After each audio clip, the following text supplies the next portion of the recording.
capítulo 15 del libro de los Hechos de los Apóstoles. Y allí se nos cuenta algo precioso, encantador, que hubiera sido una delicia poderlo ver, al menos como una película ahora en la televisión. Y es que se reunieron los apóstoles en Jerusalén. Los apóstoles, después de un tiempo en que se movieron más bien por Galilea, por Judea, por Samaria, después ya se extendieron algo más alrededor. Pero no por todo el mundo muy lejos. Y sabemos que eso es así porque hubo este primer concilio, el primer concilio de la Iglesia, la primera vez en que se reunían todos los apóstoles después de salir a predicar. Después de este concilio ya sí que se extenderían por todas partes, pero con muy buen sentido ellos debieron pensar: durante un tiempo estemos en comunicación, durante un tiempo no nos alejemos, porque así podemos hablar las cosas, podemos discutirlas, podemos reunirnos. Y entonces, en el primer concilio se presentó una cuestión muy importante, importantísima. Los gentiles que se habían convertido, los gentiles eran todos los que no eran los judíos, goyim en hebreo. Estos eran todos los que no fueran hebreos. Los goyim tenían que cumplir la ley. Cuando decían la ley se referían a las prescripciones de la Torá. O bastaba solo conseguir las enseñanzas de Jesús. Los judíos que habían vivido toda la vida bajo la Torá, que habían recibido la ley de Dios, que veneraban los mismos textos sagrados, besándolos, colocándolos en un lugar de honor, la mayoría decía: ¿cómo no? ¿Cómo no? Esto es ley de Dios. Dios ha dicho: haced esto. ¿Cómo no? Claro, si se hubiera seguido eso, pues hubieran tenido todos los gentiles, primero, que circuncidarse, y segundo, que cumplir todas las leyes alimenticias, y después todas las demás leyes. Lo que no se podía hacer un día del Señor, había infinidad de cosas que no se podían hacer, y después muchas otras leyes acerca de muchos aspectos. Claro, este tema era muy, muy delicado para ellos, porque era la ley de Dios, era la palabra de Dios. ¿Cómo podemos nosotros decir a la gente: no hace falta, cuando Dios ha dicho haced esto? Sin embargo, ellos hablaron, ellos oraron, y después de pensarlo mucho, dijeron: no, la antigua ley no tienen ellos obligación de cumplirla. Que los judíos que se han convertido quieren seguir sin comer esas cosas, quieren seguir circuncidándose, quieren mantener el descanso sabático, quieren mantener todas las prescripciones respecto a la lepra. Muy bien, pero no les pidamos eso a todos los demás. Aquí lo que hay es un pequeño resumen, pero imaginaos la escena. No había ninguna iglesia todavía. En una casa grande, en un salón, los 11 apóstoles, a uno de los 2 Santiagos, Herodes ya lo había matado. Podéis imaginaros al lado, mezclados, sentados en el suelo, en esteras, a los presbíteros de la ciudad de Jerusalén, pues a lo mejor 10, y los 7 diáconos. Con los apóstoles habrían venido pocos presbíteros, porque tenían que cuidar a esas comunidades, pero a lo mejor había pues otros 7, 10 presbíteros venidos acompañando a los apóstoles. En total, en ese salón, nos podemos imaginar que podía haber 40, 50 personas.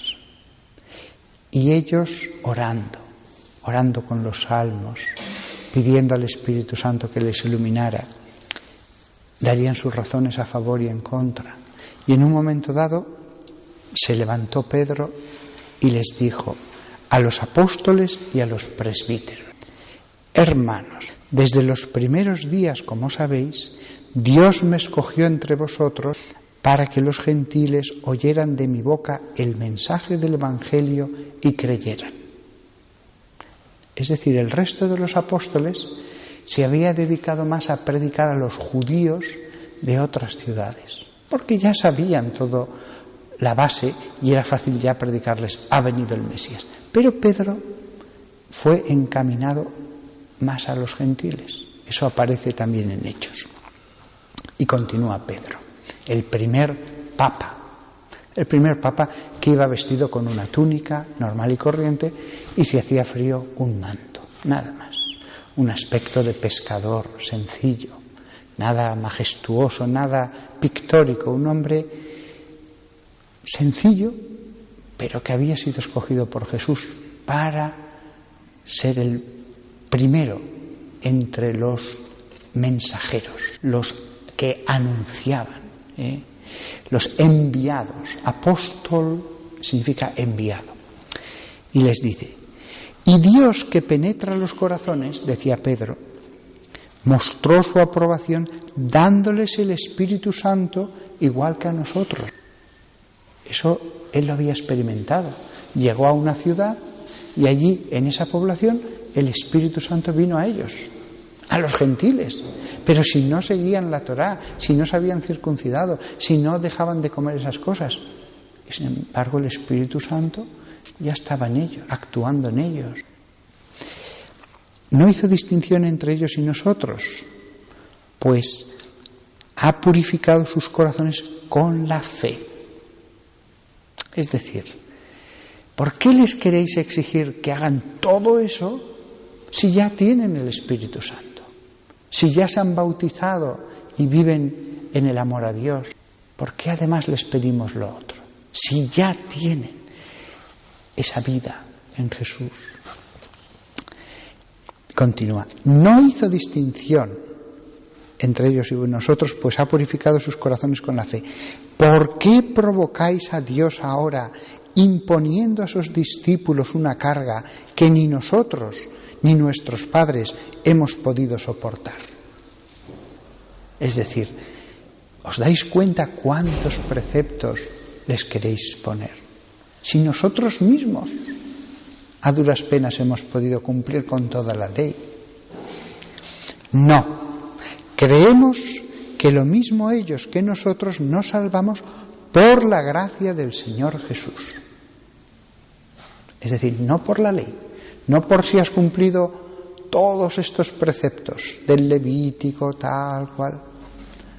Imaginaos que hubieran dicho: es obligatorio, pero entonces es obligatorio las leyes de separación de los gentiles. No podían tener trato con los gentiles. Bueno, eso no. Pero entonces, ¿y las leyes del culto? Bueno, pues eso tampoco. Y hubieran tenido que empezar a hacer excepciones y excepciones y excepciones. Por eso dice: una carga que ni nosotros ni nuestros padres hemos podido soportar. Nos salvamos por la gracia del Señor Jesús. Y entonces intervinieron Bernabé y Pablo y les contaron los signos y prodigios que Dios había hecho por medios de ellos entre los gentiles. O sea, ellos no están cumpliendo todo eso y Dios está feliz con ellos. Si Dios hubiera manifestado su disconformidad, si Dios hubiera dicho: no puedo obrar en ellos milagros, signos, profecía, don de lenguas, porque todavía están incompletos. Pero no es así. Entonces Santiago, cuando terminaron de hablar, dice el texto, se levantó y dijo: Escuchadme, hermanos. Simón ha contado la primera intervención de Dios para escogerse un pueblo entre los gentiles. Esto responde a lo que dijeron los profetas. Y entonces dice una profecía del Antiguo Testamento diciendo, sí, a ellos yo los voy a hacer mi pueblo, llevarán mi nombre, los gentiles. Es decir, no se van a salvar por introducirse en el pueblo de Israel, sino que la gracia viene a los gentiles, directamente. Y entonces, Santiago, que era el obispo de Jerusalén, por eso tiene tanta importancia en este concilio, concluye: por eso, a mi parecer, no hay que molestar a los gentiles que se convierten a Dios. Basta escribirles que no se contaminen con la idolatría. Lógico, que no adoren a falsos dioses. Ni con la fornicación, que sean puros, que no lleven una vida de impureza sexual. Y añade, y que no coman sangre ni animales estrangulados. ¿Por qué? Porque durante muchas generaciones en la sinagoga de cada ciudad han leído a Moisés todos los sábados y lo han explicado. Es decir, no van a seguir toda la ley, pero al menos vamos a continuar con esto, porque si no van a escandalizarse mucho los judíos, viendo que toman sangre y esto otro, los animales estrangulados. Entonces, esta es la conclusión a la que llegan. Venga, no tienen que seguir la ley, pero que de momento no coman esto. Este es el primer concilio, decidieron esto. Después hubo más concilios. Y lo mismo que en este momento se decidió eso, después ya se quitó incluso este resto.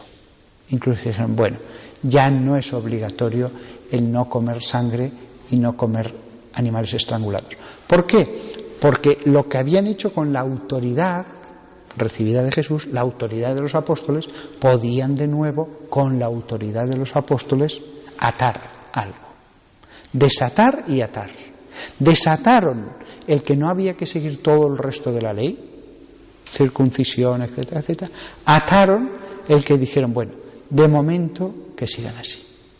En concilios posteriores atarían el que el clero tenía que ser célibe. Atarían el que los domingos había que ir a misa. Atarían el que hay que pasar una hora de ayuno eucarístico antes de comulgar. Y seguirían atando cosas y más cosas hasta ahora y desatando. Esto tiene una grandísima enseñanza. Cuando a veces los cristianos sencillos, sin saber mucha teología, le dicen a la Iglesia, no puedes hacer esto, porque la Biblia dice tal cosa. No, nosotros somos los que interpretamos la Biblia, los sucesores de los apóstoles. Es que la Biblia dice esto. Bueno, también la Biblia decía claramente, no hay que circuncidarse, y nosotros hemos decidido desatar eso.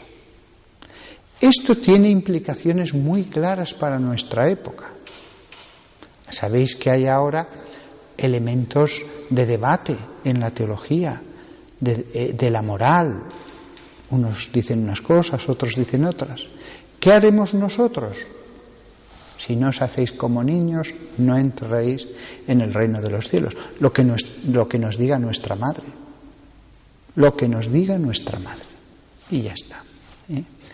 Por eso cuando un laico dice, pero es que la Biblia dice esto. Sí, pero la Biblia también dice, lo que ataréis en la tierra quedará atado en el cielo. Con lo cual, aquí hay que obedecer a la Biblia, que en caso de duda dice seguid a los pastores. Es un poco como con la regla y el convento que tenemos aquí en esta iglesia. La religiosa no promete obediencia a la regla, no, ni aquí, ni en los benedictinos, ni en los jesuitas, ni en ningún lado. Promete obediencia a los superiores de acuerdo a una regla. Pero es el superior el que determina en cada momento lo que se ha de hacer. Ningún religioso puede apelar a que no le va a obedecer porque la regla dice una cosa. Ninguno. Porque la obediencia es al superior. Lo mismo pasa en la Iglesia. Seguimos la palabra de Dios, pero los intérpretes son los sucesores de los apóstoles. En este momento, por razones de no escandalizar, dijeron, pero que no tomen sangre, ni animales estrangulados. Después esto lo sacaron. Pero ya no sale. ¿Por qué? Porque aquí acaba la palabra de Dios y empieza el magisterio de la Iglesia.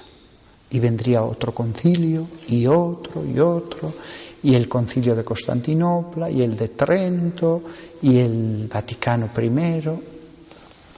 Fijaos cómo Dios quiso que el primer concilio estuviera en la palabra de Dios, en el Nuevo Testamento, para que nadie invocara la palabra de Dios para no obedecer a los pastores. Quiso que el primer concilio estuviera en la palabra de Dios, desatando cosas de la palabra de Dios. Fijaos qué magnífico orden el de nuestro Señor, qué sapiencia a la hora de ordenar las cosas. Y de aquí sacamos otra conclusión. Debemos vivir el cristianismo según el espíritu del Evangelio. No según un espíritu farisaico, no según un espíritu estrecho, no según un espíritu de condenación, un espíritu de obligación, de ley, sino de gracia. El espíritu de las parábolas, el espíritu del amor, el espíritu de la misericordia de Dios, el de un Padre bondadoso.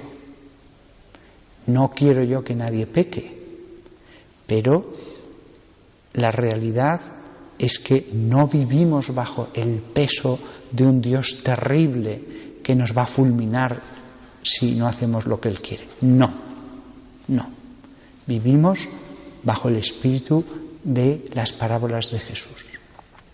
Nada más que sirva esta explicación sobre el concilio para nuestra vida espiritual, para cómo tenemos que vivir el cristianismo.